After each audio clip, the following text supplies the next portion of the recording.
हम यहाँ पर 12th का फर्स्ट चैप्टर स्टार्ट कर रहे हैं जिसका नाम है इलेक्ट्रिक चार्जेस एंड फील्ड्स। ये बेसिकली इलेक्ट्रोस्टैटिक्स का पार्ट होता है। अब इलेक्ट्रोस्टैटिक्स में आप अगर देखेंगे तो यहाँ दो वर्ड्स दिखेंगे, एक इलेक्ट्रो, दूसरा स्टैटिक। इलेक्ट्रो का मतलब होता है चार्ज और स्टैटिक का मतलब होता है रेस्ट पर।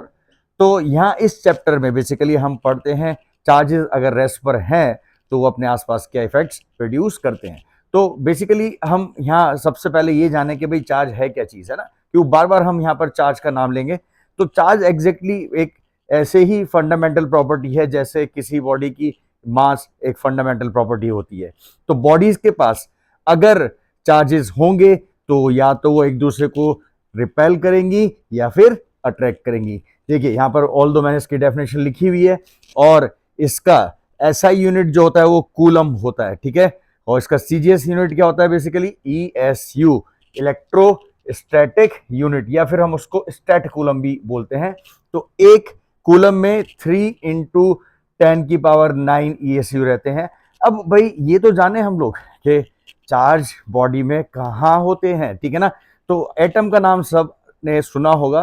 तो एटम ओवरऑल तो न्यूट्रल होता है, ठीक है ना। तो एटम में 3 पार्टिकल्स होते हैं, एक होता है हमारा इलेक्ट्रॉन, दूसरा प्रोटॉन और तीसरा न्यूट्रॉन। तो इन दोनों को हम बोलते हैं न्यूक्लियॉन। क्या बोलते हैं? न्यूक्लियॉन्स, ठीक है ना, क्योंकि ये न्यूट्रॉन और प्रोटॉन जो है बेसिकली न्यूक्लियस के अंदर रहते हैं। अब इनके चार्जेस क्या क्या मासेस होंगे थ्रू आउट 12th में यूज होता रहता है, याद रखें आप लोग। इलेक्ट्रॉन पे जो चार्ज होता है नेगेटिव 1.6 × 10⁻⁻19 कूलम होता है, और मास जो होता है इसका कितना होता है 9.1 × 10⁻31 kg। और जो प्रोटॉन पे चार्ज है वो पॉजिटिव 1.6 × 10⁻19 कूलम, और इसका मास जो है 1.673 × 10⁻27 kg। और न्यूट्रॉन का मास भी लगभग प्रोटॉन के मास के बराबर होता है। तो वो जो मास है इसका कितना है 1.675 × 10⁻27 रहता है। और अगर हम इस पे चार्ज की बात करें तो चार्ज होता है इसके ऊपर 0, मतलब ओवरऑल चार्ज अगर हम एक एटम पे देखेंगे तो क्या मिलेगा अपने को 0 मिलेगा, ठीक है ना। अब आगे हम बेसिकली पढ़ेंगे चार्जेस की प्रॉपर्टीज के बारे में। तो वो प्रॉपर्टीज आप 2 टाइप के चार्जेस मिलेंगे, टाइप ऑफ चार्जेस। तो टाइप ऑफ चार्जेस में 2 टाइप ऑफ चार्जेस। पहला आपका जो चार्ज होगा बॉडी पे कैसा हो सकता है, पॉजिटिव चार्ज। अब ये पॉजिटिव चार्ज आया कहां से, ठीक है ना भाई। हमें एक चीज पता है, न्यूक्लियस में प्रोटॉन्स और न्यूट्रॉन्स होते हैं और बाहर क्या होता है इलेक्ट्रॉन्स। तो भाई बेसिकली प्रोटॉन्स को निकालना या न्यूट्रॉन्स को निकालना बहुत ही तकलीफदायी बात है, पर इलेक्ट्रॉन्स का मूवमेंट हो सकता है, ठीक है ना। तो इलेक्ट्रॉन्स के मूवमेंट की वजह से बॉडी पे पॉजिटिव या नेगेटिव चार्ज आता है, ठीक है ना। तो अगर हम बोल रहे हैं कि भाई एक बॉडी पे पॉजिटिव चार्ज है तो आप एक बेसिकली एटम से समझो, ठीक है ना। तो एटम बोलते हैं ओवरऑल क्या है, न्यूट्रल है, ठीक है ना। तो जितने उसमें इलेक्ट्रॉन्स उतने ही उसमें प्रोटॉन्स। तो मैं बोल रहा हूँ कि पॉजिटिव चार्ज मतलब एक्सिस में अभी क्या हो गया, उसके अंदर क्या हो गया बताइए भाई, प्रोटॉन्स।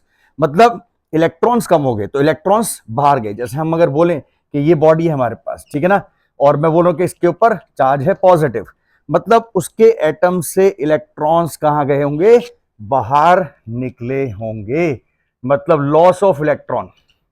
अगर इलेक्ट्रॉन किसी बॉडी से लॉस हो रहे हैं तो मतलब बॉडी पे आएगा पॉजिटिव चार्ज।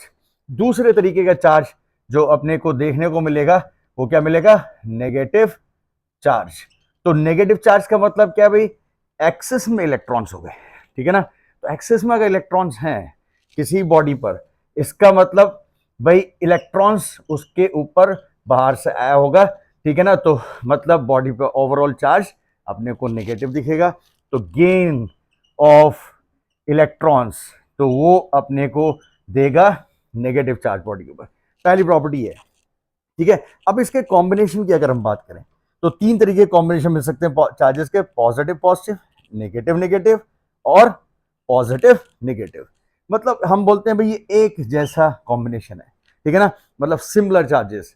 तो सिमिलर चार्जेस क्या करते हैं, वो करते हैं रिपेल, मतलब उनमें होती है दुश्मनी। हम आसपास रखेंगे दूर भागेंगे एक दूसरे से, तो दे विल रिपेल। मतलब सिमिलर चार्जेस क्या करते हैं, वो करते हैं रिपेल, ठीक है। और ये जो है कॉम्बिनेशन, ये है अपोजिट चार्जेस का। अपोजिट मतलब प्लस माइनस, तो वो एक दूसरे क्या करेंगे, अट्रैक्ट, मतलब उनमें होता है प्यार, ये क्या करेंगे, अट्रैक्ट करेंगे, ठीक है। तो ये चार्ज इज कंजर्व, चार्ज क्या होता है, इज कंजर्व।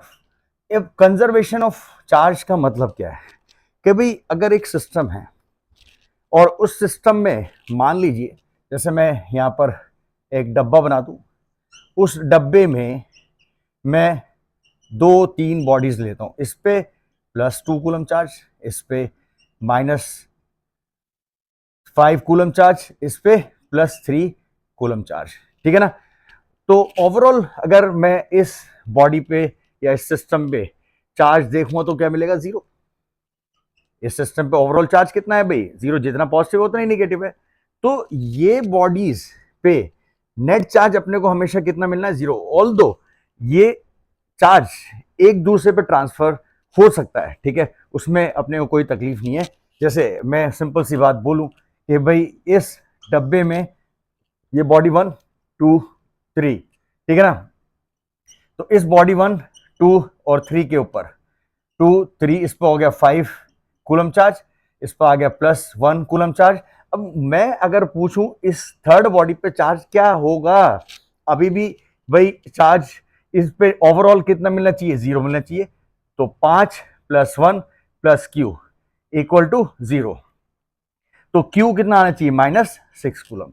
तो एक एग्जाम्पल तो ये हो गया आपके सामने। अच्छा, इस बात से ये ना समझे कि नेट चार्ज हमेशा 0 होगा सिस्टम पे, नेट चार्ज कुछ भी हो सकता है, बट नेट चार्ज हमेशा कांस्टेंट होगा। ये कंजर्वेशन आपके लॉ को वेरीफाई करती है चीज, है ना। जैसे एक केस और लेता हूं मैं, ठीक है, जिससे आपको कंफ्यूजन ना हो, ठीक है। तो यहां हम अगर बात करें भाई, कुछ 2-3 बॉडीज हैं ये, ठीक है, A, B, C, ठीक है, ये एक सिस्टम का पार्ट है। इस पे 3 कूलम चार्ज था, इस पे 2 कूलम चार्ज था, इस पे -1 कूलम चार्ज था। इस सिस्टम पे नेट चार्ज कितना है भाई, 3 + 2 -1 कितना आएगा, यहां से आपका आ जाएगा 4 कूलम प्लस में। मतलब इस सिस्टम पे टोटल चार्ज हमेशा अपने को क्या मिलेगा, +4 कूलम ही मिलेगा। ऑल्दो यहां से क्या हो सकता है कि एक बॉडी से दूसरी बॉडी पर चार्ज ट्रांसफर हो सकता है, A, B, C। जैसे यहां बोल रहे हैं, इसको हो जाएगा भाई -2 कूलम या 12 कूलम लिख दिया, चलो 12 कूलम आ गया, इस पे 5 कूलम। तो इस पे चार्ज क्या होगा, हमें पता है भाई नेट चार्ज इस सिस्टम पे अपने को प्लस चार्ज मिलेगा।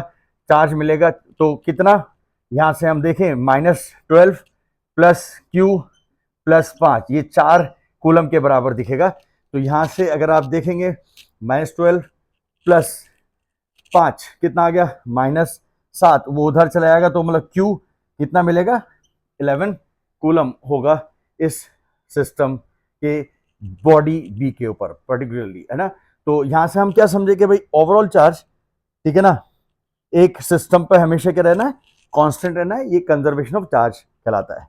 तो net charge on system will remain constant, ये आपका चार्ज कंजर्वेशन लॉ को क्वांटाइजेशन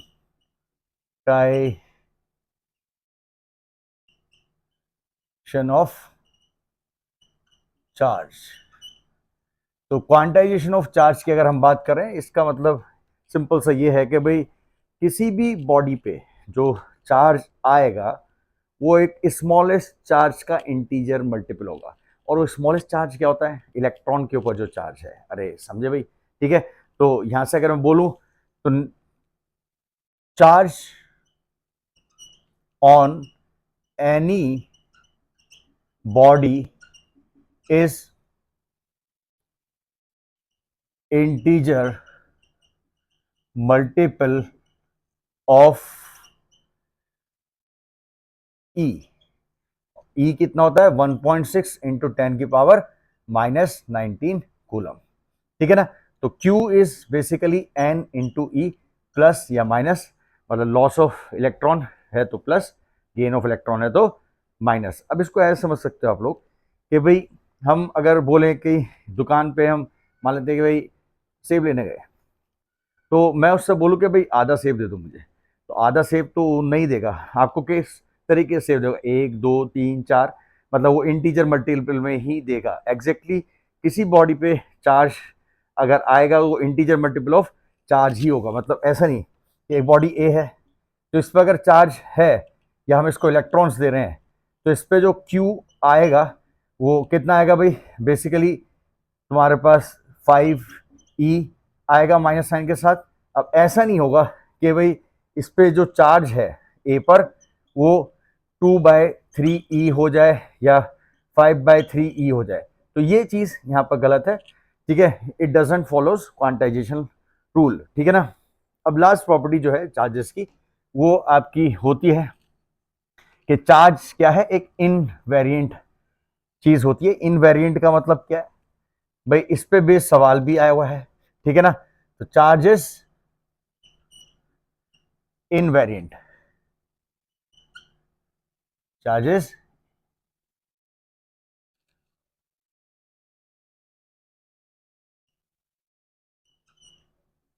इज इनवेरिएंट का मतलब होता है कि भाई it does not depends on basically reference frame या स्पीड ऑफ द बॉडी, ठीक है ना। तो इंडिपेंडेंट ऑफ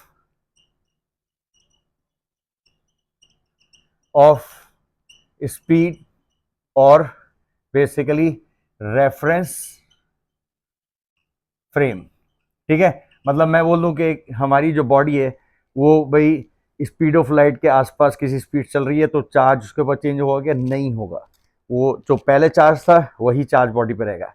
या फिर मैं बोलूँ कि भाई एक चार्ज को मैं किसी एक्सेलेटिंग फ्रेम से देख रहा हूँ और रेस्ट पे रखे हुए बॉडी पे खड़े होकर देख रहा हूँ, तो दोनों केस में अपने को चार्ज क्या मिलेगा, सेम मिलेगा। या फिर मैं अर्थ पे रखे हुए एक बॉडी को मैं कहाँ ले जाऊँ, मून पे ले जाऊँ, तो क्या चार्ज हो उसके ऊपर चेंज होगा, नहीं चेंज होगा, ठीक है। तो ये जो चीज़ है ये कहलाती है आपकी इनवेरिएंट, ठीक है ना। बट अगर दूसरे केसेस में हम बोलें मास के लिए, है ना, मास इनवेरिएंट नहीं होता है।